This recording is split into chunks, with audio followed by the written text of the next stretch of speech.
Praise the Lord. எல்லாரும் நல்லா இருக்கீங்களா? நாங்கள் எல்லாரும் நல்லா இருக்கோங்க. இன்னைக்கு நான் கதை சொல்ல போகிறேங்க. ஒரு சபையில் ஒரு ஆண்டி வந்து இறந்துட்டாங்க. அவங்க எல்லாரும் இறந்துட்டாங்கன்னு தெரிஞ்சோடனே அவங்க சொந்தக்காரங்கெல்லாம் வந்து அந்த இடத்த வந்து பார்த்துட்டு போகிறாங்க. அவங்க ப்ரேயர் மீட்டிங் வச்சு அவங்க வந்து அந்த ஆண்டியை கொண்டு போய் சுடுகாட்டில் வந்து புதைச்சி வந்து மண்ணை போட்டு மூடிட்டாங்க. இதெல்லாரும் பார்த்துட்டு அப்படியே கொஞ்சம் கொஞ்சமாக ப்ரேயர் மீட்டிங்கெல்லாம் முடிஞ்சோடனே எல்லாரும் அவங்க சொந்தக்காரங்களாம் கொஞ்சம் கொஞ்சமாக அவங்கவுங்க வீட்டுக்கு போக ஆரம்பிச்சிட்டாங்க.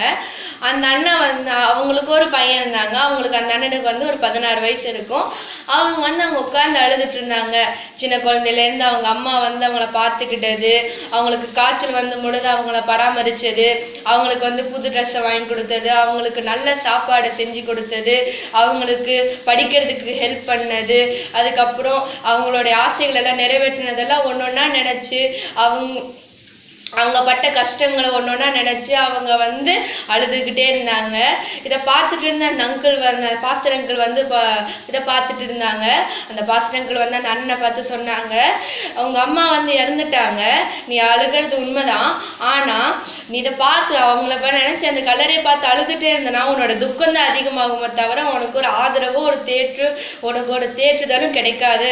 ஆனா நீ வந்து உன்னையும் உங்க அம்மாவையும் படிச்ச ஆண்டவரை நீ நோக்கி கூப்பிடும் பொழுது அவர் உன்னை தேற்றி உன்னோட வாழ்வை ஆசீர்வதித்து உன்னை உயர்த்த அவர் உண்மையுள்ளவராக இருக்கிறாரு அப்படின்னு சொல்லி அந்த பாஸ்டர் அங்கிள் சொன்ன உடனே அந்த அண்ணனுக்குள்ள இருக்கிற துக்கம் எல்லாம் நீங்கி அவங்களுக்கு ஒரு தேற்றுதல் கிடைச்சதுங்க.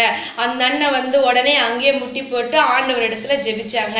எனக்கு அன்பார்ந்தவர்களே, நம்மளும் இந்த உலகத்துல சொந்தங்களோட தாங்க வாழ்றோம்.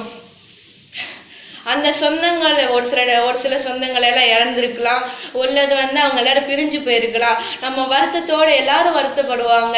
அதே மாதிரி தாங்க நம்மளும் வருத்தப்பட்டா, ஆனாலும் அந்த வருத்தத்துல நீங்க ஆண்டவரை நோக்கி கூப்பிடும் பொழுது அவர் உங்களுக்கு ஆறுதலையும் தேற்றுதலையும் கொடுத்து உங்களுடைய வாழ்வில் இருக்கிற துன்பங்கள் எல்லாத்தையும் எடுத்து போட்டு அவர் உங்களை ஆசீர்வதிக்க அவர் உண்மையுள்ளவராக இருக்கிறாருங்க.